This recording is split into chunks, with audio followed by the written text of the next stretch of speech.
Le CICE, qui normalement était un outil pour la compétitivité et l'emploi, ne fait pas la démonstration que ce sont les secteurs qui sont soumis à la concurrence forte à l'international qui sont les grands bénéficiaires de ce CICE. Et d'autre part, on ne voit pas non plus l'emploi véritablement développé. La seule estimation que l'on a pu avoir pendant ce contrôle, c'est qu'on a environ 125 000 emplois qui ont été maintenus et non pas de création nette d'emplois.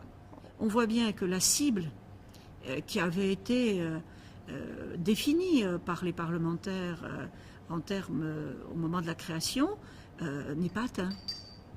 Le problème premier qu'ont eu les toutes petites entreprises, c'est les difficultés rencontrées avec le secteur bancaire pour les aider à se financer. Mais c'est également ce que rencontrent les entreprises innovantes qui, lorsqu'elles ont fait leurs travaux de recherche sur lesquels elles ont été accompagnées, ne trouvent pas le secteur bancaire à leur disposition pour les accompagner parce que les risques sont trop grands, dit la banque. Le CICE, pour les petites entreprises en fragilité, ça a été le préfinancement de ce crédit d'impôt qui est venu abonder leur trésorerie et qui a évité de faire un découvert bancaire à des taux très élevés et qui généralement se traduisait avec une conséquence lourde pour la vie de l'entreprise.